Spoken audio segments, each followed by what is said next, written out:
Сәлеметсіңдер ме, құрметті оқушылар. Номер 32-ші жалпы білім беретін мектеп, 4-ші сынып, қазақ тілі сабағын бастаймыз. Балалар, бүгінгі сабағымыздың тақырыбы менің ауылым деп аталады. Сабағымыздың мақсаты заттардың алыста немесе жақында екенін ажырата аласыңдар және заттардың немесе адамның қайда тұрғанын түсіндіруді үйренесіңдер. Олай болса балалар, бүгінгі сабағымыздың жаңа сөздерін үйренейік. Дәптерімізді ашып, жаңа сөздерді жазып және жаттап алайық. Міне менің үйім. Вот мой дом. Әне менің үйім. Вон мой дом. Мынау менің ауылым. Это мой ауыл. Анау менің ауылым. Там мой ауыл. Егер де балалар, міне, мынау жақын жердегі нәрселерге айтылса, әне, анау алыс жерлердегі заттарға айтылады. Қанекей ендеше барлығымыз осы сөздерді дәптерімізге жазып алсақ, қайтадан қайталап жаттап алайық. Міне, әне, анау, мынау. Жарайсыңдар балалар. Ендеше сабағымызды ары қарай жалғастырамыз. Балалар, оқулығымызды ашып, бірінші тапсырманы орындап көрейік. Сөйлемдерді оқы, мағынасына қарай ажырат. Прочитайте предложение, распределите по смыслу. Используйте картинку на предыдущем задании. Есть жақында. Мне, мынау, значит вблизи. Вот это, алыста, это вдали. Вон, там. Сендерге бұл тапсырма өте оңай болады ғой деген ойдамын. Тапсырманы орындаймыз.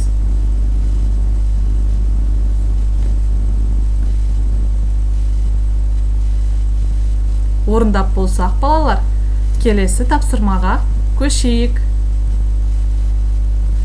Балалар, есте сақтайық. Запоминаем. Қазақ тілінде тәуелдік жалғаулары бар. Олар менің, сенің, сіздің, яғни менің, ауылым, бақшам, үйім, інім дегенде ым, жалғаулары жалғанады.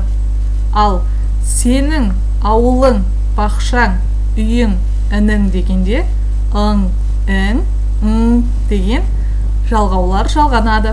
Ал сіздің ауылыңыз, бақшаңыз, үйіңіз, ініңіз дегенде ңыз, ыңыз деген жалғаулар жалғанады.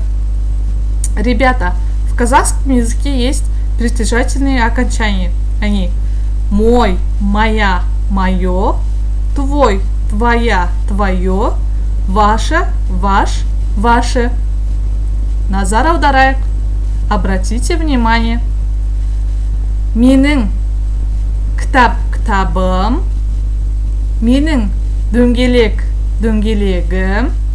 Менің қонақ, қонағым. Ребята, в казахском языке, если слова оканчиваются на глухие звуки п, к, х, при прибавлении к ним окончания и суффикс, эти звуки меняются п на б, к на г, қ на г. Еще раз. Назар аударамыз. Например, менің кітап, кітабым. Менің дөңгелек, дөңгелегім. Менің қонақ, қонағым. Бұл жердегі п дыбысы, кітабым дегенде п дыбысы тәуелдік жалғауы жалғанған кезде б дыбысына ауысып отыр. Ал дөңгелек деген сөздегі к дыбысына тәуелдік жалғауын жалғаған кезде ол г дыбысына ауысып отыр. Ал менің қонағым деген сөздегі қонақ сөзіндегі қ дыбысы тәуелдік жалғауын жалғаған кезде Г дыбысына аударылып отыр. Балалар, осы ережені сақтап, дәптерімізге жазып және жаттап алайық. Жарайсыңдар.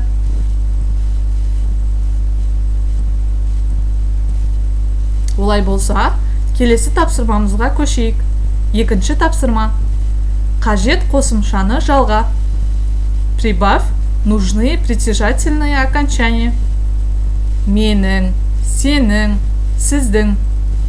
Ағаш, қала, ата сөздерін осы менің, сенің, сіздің деген тәуелдік жалғауларын жалға.